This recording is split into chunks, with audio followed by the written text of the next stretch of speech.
최근 전 세계 외신들이 동시에 한국과 미국 사이의 미묘한 균열을 집중 조명하기 시작했습니다. 사건의 발단은 단순한 오해가 아니라 충격적인 한국 기술자 구금 사태였습니다. 미국 정부가 아무런 사전 통보도 없이 한국 엔지니어들을 체포하고 구금했다는 소식이 전해지자 뉴욕타임스와 파이낸셜 타임스, 워싱턴 포스트는 한 목소리로 이 사건을 대서특필했습니다. CNN은 이를 동맹국을 인질로 취급한 사건이라며 강력히 비판했습니다. 트럼프 행정부가 외국인 투자를 환영한다는 말과 달리 실제로는 기술자를 범죄자처럼 다루고 있다는 사실이 드러난 것입니다. 이 사태는 단순히 인권 문제가 아니라 미국 제조업의 근간을 뒤흔드는 국제적 스캔들로 확산됐습니다. 뉴욕타임스는 트럼프의 정치쇼가 미국 제조업의 기술 기반을 무너뜨리고 있다고 직격했고, 파이낸셜 타임스는 투자를 받아들이는 나라가 외국 기업의 인력을 범죄자 취급한다면 그것은 시장이 아니라 리스크라고 비판했습니다. 심지어 미국 내 일부 경제 전문가는 이건 단순한 실수가 아니라 구조적인 불신의 결과라고 평가했습니다. 사건 직후 워싱턴 포스트는 수갑을 찬 한국 기술자라는 자극적인 제목으로 이 소식을 전했습니다. 이는 단순한 기사 제목이 아니었습니다. 한국 사회와 투자자들에게 깊은 충격을 안겼습니다. 한국의 거대 기업들이 수십조 원을 미국에 투자해 공장과 일자리를 만들어내고 있는데 정작 그 핵심 인력들이 이유 없이 구금당한다면 누가 감히 미국의 투자를 이어가겠습니까? 그 여파는 즉각적으로 나타났습니다. 반미 감정이 급속히 확산되기 시작했고 국내 언론과 시민들 사이에서는 이게 동맹이냐는 분노가 터져나왔습니다. 단순히 감정의 문제가 아니었습니다. 수십 년간 쌓아온 한미 경제협력의 신뢰가 단 몇 주 만에 무너질 수 있다는 공포가 현실로 다가왔습니다. 미국 국무부는 부랴부랴 유감이라는 메시지를 내놓으며 사태 수습에 나섰지만 그것은 이미 늦은 뒤였습니다. 한국 사회는 이 사건을 돌이킬 수 없는 경고로 받아들이기 시작했습니다. 더 큰 문제는 이 사건의 배경에 정치적 계산이 깔려있다는 점입니다. 트럼프 대통령은 공개석상에서 한국의 투자가 줄어드는 것을 원치 않는다고 말했지만 동시에 비자 문제를 협상 카드로 꺼내들었습니다. 이는 단순한 우연이 아니었습니다. 투자를 더 늘리지 않으면 이런 사태가 또 벌어질 수도 있다는 암묵적인 압박으로 해석됐습니다. 다시 말해 한국이 미국에 더 많은 돈을 가져오라는 메시지였습니다. 이 발언은 미국 사회에서도 충격을 줬습니다. 미국의 일부 전문가들은 트럼프가 동맹을 협력자가 아닌 흥정 대상으로 취급하고 있다고 지적했습니다. 실제로 이 문제는 단순히 몇 명의 구금 사건으로 끝날 일이 아닙니다. 이건 향후 수십 년간 한미 관계의 기초를 뒤흔들 수 있는 정치적, 경제적 전환점으로 기록될 사건이었습니다. 한국의 입장에서도 이건 단순히 자존심의 문제가 아니었습니다. 수천억 달러 규모의 투자가 걸린 문제였고 글로벌 기술 생태계에서 한국이 어떤 위치를 차지하느냐를 결정할 중대한 갈림길이었습니다. 한국이 단호히 맞서지 않으면 앞으로 미국 내 모든 협상이론으로 굴복하는 구조로 고착될 수 있다는 위기의식이 번지기 시작했습니다. 그리고 지금 그 위기의 한가운데서 한국은 냉정한 선택을 해야 하는 순간을 맞이했습니다. 미국과의 동맹을 유지하면서도 주권과 자존심을 지킬 수 있는 길, 그것이 이번 사건을 통해 시험대에 오른 것입니다. 한국 엔지니어들의 구금 사건이 미국 사회에 던진 파장은 단순히 외교적 갈등으로 끝나지 않았습니다. 사건이 보도된 직후 포드 공장에서 근무했던 한 미국인 근로자의 증언이 공개되면서 분위기는 완전히 뒤집혔습니다. 그는 포드의 모든 설비는 한국 기술자들이 없었다면 설치 자체가 불가능했다고 단언했습니다. 건물 설계부터 자동화 시스템, 생산하는 세팅까지 모든 과정에 한국 엔지니어들이 깊이 관여했다는 것입니다. 이 증언은 곧바로 미국 내 산업 현실을 드러내는 결정적 단서가 되었습니다. 미국의 전기차, 반도체, 배터리 생산 라인 상당수가 한국의 기술력에 의존하고 있었던 것입니다. 한국의 엔지니어들이 설계한 정밀기계가 한국에서 조립되어 미국으로 운송되고 그들이 직접 현지에 파견돼 설치와 프로그램 세팅을 진행합니다. 현지 미국 노동자들은 그 과정을 배우고 따라하며 생산을 이어갑니다. 즉, 한국 기술자들이 구금되면 미국의 공장 가동 자체가 중단된다는 뜻이었습니다. 단순히 한 기업의 문제가 아니라 미국 전역의 산업 생산망이 마비될 수 있다는 심각한 경고였습니다. 사실이 알려지자 미국 언론들도 한 목소리로 정부의 무리한 조치를 비판하기 시작했습니다. 월스트리트 저널은 이 사건으로 인해 수많은 미국인들의 일자리가 위험해졌다고 지적했습니다. 미국의 핵심 제조업체들은 이미 한국 기술에 깊이 얽혀 있습니다. 포드뿐 아니라 쉐보레, 닛산, 토요타 같은 글로벌 자동차 기업들까지 생산 효율과 품질 향상을 위해 한국 시스템을 도입했습니다. 특히 반도체와 배터리, 전기차 산업 분야에서는 한국의 기술력이 사실상 표준으로 자리 잡았습니다. 그런 상황에서 한국 엔지니어들이 구금된다면 미국은 스스로 산업 기반을 흔드는 셈이었습니다. 한국 기업 입장에서는 분노와 경악이 동시에 터져나왔습니다. 공장 건설에 수천억 원을 투자해 일자리를 만들고 기술을 이전했는데 정작 그 핵심 인력을 범죄자 취급한다는 것은 상식 밖의 일이었습니다. 이런 나라에 어떻게 미래 산업을 맡길 수 있느냐는 내부 불만이 폭발했습니다. 실제로 일부 대기업들은 미국 현지 공장 증설 계획을 전면 재검토하기 시작했습니다. 현재 미국 내에서 진행 중인 한국 기업의 누적 투자액은 약 17조 원에 달합니다. 반도체, 배터리, 전기차, 첨단 소재 등 한국이 미래 산업으로 삼고 있는 핵심 분야들이 모두 포함되어 있습니다. 그런데 그 모든 투자가 이번 사태 이후 불확실해졌습니다. 한국 내에서는 이제 미국이 안전한 투자처가 아니다 라는 현실적인 평가가 퍼지고 있습니다. 미국 정부는 절차상의 실수라고 해명했지만 현장의 목소리는 전혀 다릅니다. 구금된 기술자들은 어떤 설명도 듣지 못한 채 체포됐고 기업은 사전에 어떠한 통보도 받지 못했습니다. 이건 단순한 행정 오류가 아니라 체계적인 압박으로 보인다는 지적이 제기됐습니다. 트럼프 행정부가 외국 기업의 투자를 협상의 카드로 사용하고 있다는 의혹이 확산되기 시작한 것입니다. 한국 사회에서는 점점 분노가 냉정한 계산으로 바뀌어가고 있습니다. 미국이 신뢰를 깨뜨렸다면 한국도 새로운 투자 전략을 세워야 한다는 여론이 힘을 얻고 있습니다. 이제 기업들은 미국 의존도를 줄이고 동남아와 유럽, 중동으로 눈을 돌려야 한다는 목소리를 내기 시작했습니다. 이번 사건은 단순한 외교적 갈등이 아니라 한국 산업 지도의 방향을 근본적으로 바꾸는 신호로 받아들여지고 있습니다. 이 사건이 외교 문제를 넘어 정치적 협상의 장으로 옮겨가기까지는 그리 오랜 시간이 걸리지 않았습니다. 트럼프 대통령은 처음에는 유감의 뜻을 표하는 듯 했지만 곧장 비자 문제를 언급하며 미묘한 뉘앙스를 흘렸습니다. 한국의 대미 투자가 줄어들지 않도록 하겠다는 말 뒤에는 투자가 늘어나면 이런 문제는 개선될 수 있다는 조건부 발언이 따라붙었습니다. 한국 언론과 외신들은 이를 사실 상협상용 압박카드로 해석했습니다. 트럼프 행정부는 이번 사태를 계기로 한국의 대미 투자를 확대하려는 계산을 노골적으로 드러냈습니다. 단순히 경제적 이해관계가 아니라 정치적 이미지와 국내 여론을 위한 무대였다는 분석이 나왔습니다. 트럼프는 오랫동안 미국 우선주의를 내세우며 동맹국에게 더 많은 부담을 떠넘겨왔습니다. 주한미군 방위비 분담금 협상에서도 마찬가지였습니다. 그러나 이번에는 단순한 국방비가 아니라 투자금을 요구한 것입니다. 미국이 제시한 금액은 무려 488조 원, 한국 경제 규모에 맞먹는 천문학적인 액수였습니다.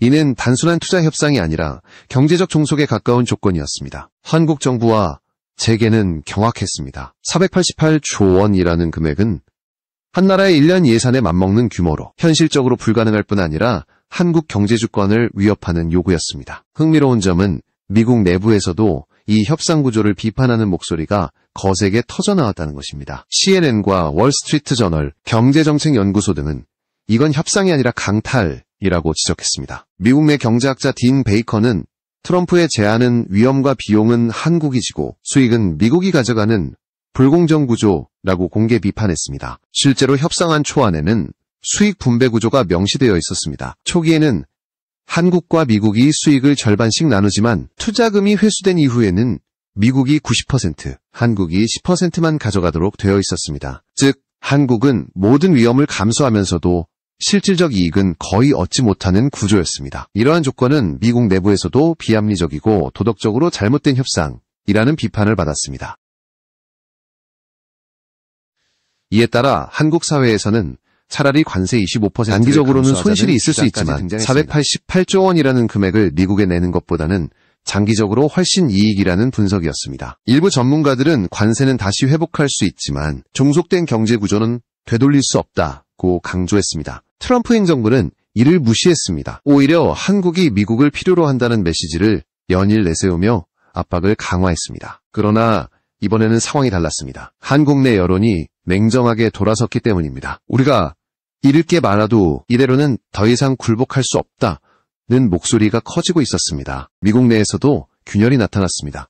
일부 의원들과 싱크탱크 연구자들은 동맹국을 협박하는 방식은 장기적으로 미국의 신뢰를 무너뜨린다고 경고했습니다. 트럼프의 강경 노선이 미국의 산업 경쟁력과 외교적 입지를 동시에 훼손하고 있다는 분석도 이어졌습니다. 뉴욕타임스는 이를 두고 트럼프는 동맹을 파트너가 아닌 지갑으로 본다고 직설적으로 비판했습니다. 결국 이번 사태는 단순한 경제협상이 아니라 미국식 패권의 민낯을 드러낸 사건으로 기록되고 있습니다. 한국은 더 이상 예전처럼 순응하지 않았습니다. 그리고 이 변화는 곧 세계 경제 질서 속에서 새로운 균형점을 만들어내기 시작했습니다. 트럼프 행정부가 제시한 488조 원 요구는 단순한 협상의 수치를 넘어 한국 사회 전체를 충격에 빠뜨렸습니다. 그 액수는 한국 GDP의 상당 부분에 해당하며 사실상 경제적 종속선언과 다를 바 없었습니다. 미국이 내세운 논리는 간단했습니다. 한국이 미국 시장의 혜택을 누렸으니 이제 그 대가를 지불하라. 그러나 이 주장은 명백히 불합리했습니다. 한국 기업들은 이미 미국 현지에 수십조 원을 투자했고 미국의 일자리 창출에 직접 기여하고 있었기 때문입니다. 하지만 트럼프는 이 사건을 협상 테이블로 끌어올렸습니다. 구금 사태로 흔들린 신뢰를 회복하는 대신 이를 압박 수단으로 전환했습니다. 미국 내 고용을 위해서라며 더 많은 투자를 요구했고 이를 거부할 경우 관세 25% 부과를 시사했습니다. 그 결과 한국 재계는 최악의 딜레마에 빠졌습니다. 488조 원을 지불하거나 아니면 25%의 관세 폭탄을 감수해야 하는 상황이 된 것입니다. 미국 언론들조차 이 장면을 경제적 협박으로 규정했습니다. 파이낸셜 타임스는 트럼프의 요구는 경제동맹이 아닌 약탈이라며 직설적으로 표현했습니다. CNN은 트럼프의 방식은 동맹을 협력자가 아니라 인질로 취급하는 행위라고 비판했습니다. 심지어 일부 미국 경제학자들은 한국이 차라리 관세를 선택하는 것이 한국 내부에서도 분위기는 빠르게 바뀌었습니다. 488조 원 요구를 수용하면 미국 의존이 구조화될 뿐만 아니라 향후 모든 협상에서 한국이 더 많은 대가를 치르게 될 것이라는 위기의식이 퍼졌습니다. 반면 관세는 일시적 충격일 뿐 기술력과 품질로 극복할 수 있다는 자신감이 생겼습니다. 실제로 여러 경제 전문가들은 25%의 관세를 감수해도 기술 경쟁력으로 다시 돌파할 수 있다는 분석을 내놓았습니다. 이 논리는 단순한 계산이 아니었습니다. 이미 중동과 동남아, 유럽의 여러 국가들이 한국의 첨단 기술과 산업 인프라에 적극적인 관심을 보이고 있었기 때문입니다. 사우디아라비아, 카타르, UAE 같은 국가들은 방산과 에너지, 인공지능 분야에서 한국과의 협력을 확대하고 있습니다. 미국이 아니더라도 세계는 이미 한국의 기술력과 산업 역량을 필요로 하고 있었던 것입니다. 결국 한국의 선택은 점점 분명해지고 있었습니다. 더 이상 일방적인 종속 구조를 유지할 이유가 없었습니다. 트럼프의 압박은 오히려 한국 사회 전체의 자주 경제라는 새로운 담론을 확산시키는 계기가 되었습니다. 정부와 기업, 학계, 그리고 국민들까지 이제는 미국만 바라보지 말자. 는 공감대를 형성하기 시작했습니다. 흥미로운 점은 미국 내부에서도 이 같은 한국의 태도 변화를 우려하기 시작했다는 것입니다. 한 싱크탱크 연구원은 한국이 미국 시장을 떠나면 미국은 기술과 공급망에서 치명적인 공백을 맞게 될 것이라고 경고했습니다. 실제로 반도체, 배터리, 조선, 항공산업 등 핵심 기술의 상당 부분이 한국 기업들에 의해 공급되고 있었기 때문입니다. 이제 문제는 단순한 금전의 문제가 아니었습니다. 이건 동맹의 정의와 신뢰의 문제였습니다. 트럼프의 488조 원 요구와 25% 관세 위협은 미국이 그동안 쌓아온 동맹 이미지를 스스로 무너뜨린 상징이 되었습니다. 그리고 이 순간부터 한국은 대미 종속국이 아닌 전략적 독립국으로 나아가는 길목에 서게 되었습니다. 한국 사회는 이번 사건을 계기로 근본적인 변화를 모색하기 시작했습니다. 한때 미국은 가장 안전한 투자처라는 불문율이 존재했지만 이제 그 믿음은 완전히 흔들렸습니다. 반미 감정이 단순한 분노의 표현이 아니라 냉정한 산업 전략의 출발점으로 전환된 것입니다. 기업들은 하나둘 미국 의존도를 낮추고 새로운 투자처를 모색하기 시작했습니다. 삼성은 동남아와 인도, 유럽 시장을 중심으로 새로운 생산 거점을 검토하고 있으며 LG와 현대자동차 역시 유럽과 중동으로의 생산 라인 다변화를 추진하고 있습니다. 과거에는 미국의 정치적 안정성과 시장 규모가 매력으로 작용했지만 이제는 그 리스크가 너무 커졌습니다. 언제든 정치 상황에 따라 핵심 인력이 구금될 수 있고 협상 테이블 위에서 투자금이 협박 카드로 쓰일 수 있다는 불안감이 확산되었습니다. 이 같은 움직임은 단순히 기업의 판단에 그치지 않았습니다. 한국 정부 역시 산업 전략을 전면 수정하기 시작했습니다. 산업부와 외교부는 공동으로 탈미 공급망 재편 계획을 수립하며 핵심 기술과 부품 생산을 국내 또는 제3국으로 이전하는 방안을 검토 중입니다. 이는 단순한 리스크 관리 차원이 아니라 국가 경제 주권을 지키기 위한 구조적 개편이었습니다. 또한 이번 사태는 한국 국민들의 인식에도 큰 변화를 가져왔습니다. 우리가 미국의 하청국이 아니라 세계가 인정하는 기술 강국이다 라는 자부심이 퍼졌습니다. 여론조사에 따르면 국민의 과반수가 이제는 미국 중심의 외교와 산업 구조를 벗어나야 한다고 답했습니다. 이는 감정적 반발이 아니라 데이터와 경험에 기반한 현실적 판단이었습니다. 특히 젊은 세대는 더욱 단호했습니다. IT와 방산, 반도체 산업을 이끌고 있는 청년 엔지니어들은 우리가 없으면 세계 산업이 멈춘다는 자부심을 드러냈습니다. 실제로 미국 포드 공장 사태 이후 국내 기술자들의 위상은 급상승했습니다. 한국의 기술력 없이는 미국의 공장도 생산 라인도 심지어 전기차 산업도 돌아가지 않는다는 사실이 명확히 드러난 것입니다. 이 변화는 외교적 지형에도 파급을 미쳤습니다. 미국이 한국을 압박하면 할수록 오히려 한국은 새로운 협력국과의 관계를 강화했습니다. 사우디아라비아와 카타르는 한국의 방산 기술과 에너지 인프라에 수십억 달러 규모의 투자를 약속했고 유럽연합은 한국과의 반도체 공급망 협력 MOU를 확대했습니다. 이는 미국의 독점적 지위를 위협하는 흐름이었습니다. 흥미롭게도 미국 내부에서는 이런 한국의 움직임을 예상된 반격이라고 평가했습니다. 한 경제 전문가는 한국은 이제 더 이상 미국의 하청이 아니라 글로벌 주체로 성장했다. 트럼프의 압박이 오히려 한국의 독립을 앞당겼다고 분석했습니다. 실제로 이번 사태 이후 한국의 기술 주권에 대한 국제적 관심은 폭발적으로 증가했습니다. 결국 한국은 위기를 기회로 바꾸고 있습니다. 미국의 압박이 거세질수록 오히려 세계는 한국을 중심으로 새롭게 재편되고 있습니다. 이는 단순한 경제적 대응이 아니라 한국이 진정한 기술 독립국으로 자리 잡는 역사적 전환의 시작이었습니다. 이번 사태는 단순한 외교적 사건이 아니라 한국이 세계 경제 속에서 어떤 위치에 서 있는지를 분명히 보여준 계기였습니다. 한때 한국은 미국의 기술 파트너이자 동맹으로 불렸지만 이제는 그 이상입니다. 더 이상 의존하는 나라가 아니라 스스로 기술과 산업을 주도하는 독립된 주체로 자리 잡고 있는 것입니다. 트럼프 행정부의 과도한 요구와 구금 사태는 결과적으로 한국의 자주성을 자극했습니다. 그동안 한국은 글로벌 시장에서 신중하게 움직이며 협력과 타협의 외교를 이어왔습니다. 그러나 이번 사건 이후 그 전략은 완전히 달라졌습니다. 이제 한국은 더 이상 수동적인 동맹국이 아니라 능동적인 기술 강국으로서 목소리를 내고 있습니다. CNN과 뉴욕타임스, 파이낸셜 타임스 등 주요 외신들도 공통적으로 한국이 더 이상 미국의 그늘 아래에 있지 않다고 평가했습니다. 세계는 지금 한국을 새로운 기술 중심국으로 주목하고 있습니다. 반도체, 배터리, 방산, 조선, 항공 등 모든 분야에서 한국은 독자적 기술로 경쟁하고 있으며 그 기반에는 수많은 엔지니어와 연구진들의 땀과 열정이 있습니다. 트럼프의 488조 요구는 결국 성사되지 못했습니다. 오히려 그 요구가 한국 사회의 자립의지를 결집시키는 결과를 낳았습니다. 정부는 산업구조를 재편하고 기업들은 공급망을 다변화했으며 국민들은 기술 독립의 중요성을 자각했습니다. 이 일련의 변화는